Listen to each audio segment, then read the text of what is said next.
Hello, and in this Speaking Part 1 video, I'm going to look at the topic of crowded places.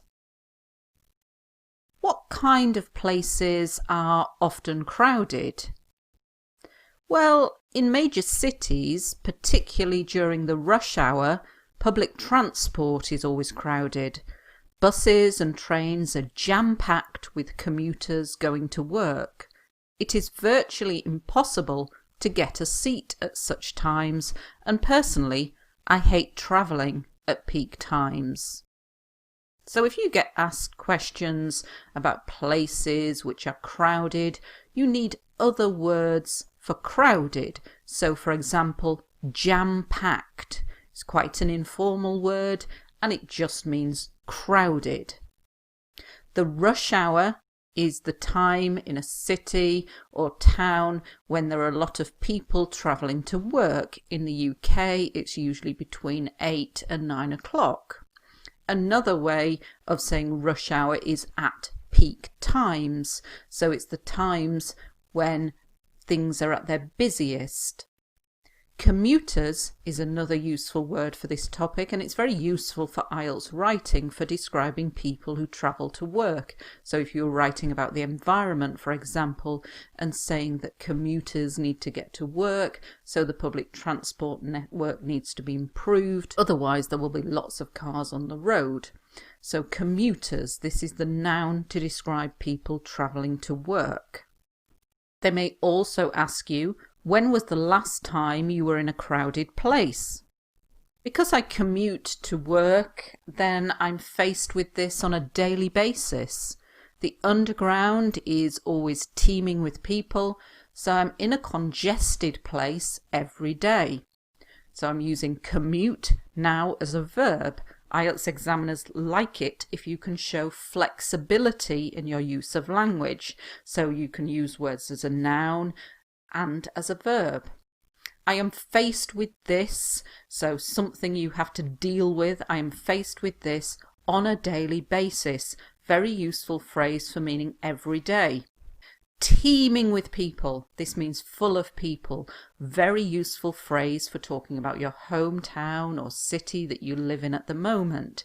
It's always teeming with people, a lovely complex phrase.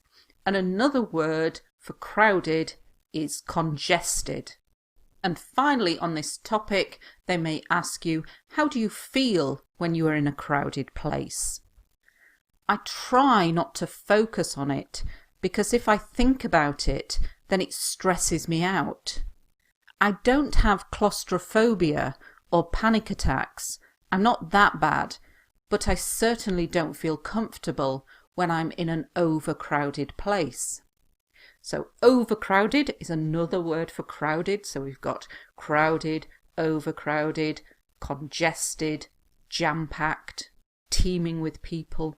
So some very useful words for paraphrasing a crowded place. It stresses me out. Very useful informal expression. So when you get stressed, it stresses me out. So you could use it for talking about other topics. Do you like reading, for example? Yes, because I find life stresses me out, and so I read in the evenings when I get home from work, and it helps me to relax, it helps me to chill out. So little phrases like this are extremely useful for IELTS speaking. Now I've used some quite complex language in this video, claustrophobia and panic attacks.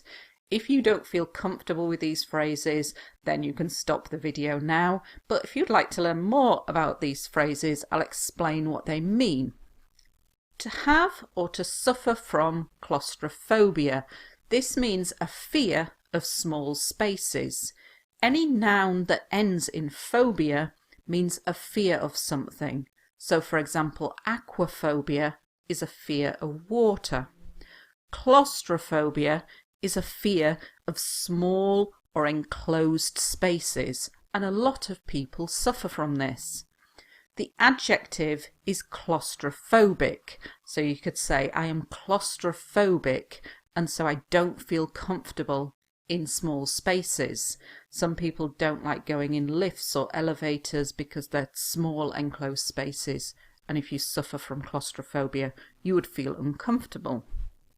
To have a panic attack is something that lasts from about 5 to 20 minutes, and you find that you can't breathe very well, your heart starts beating faster, you might start shaking. So breathlessness, a racing heartbeat, trembling. If you suffer from this, you're having a panic attack. And some people have this when they're in crowded places. Thank you for watching.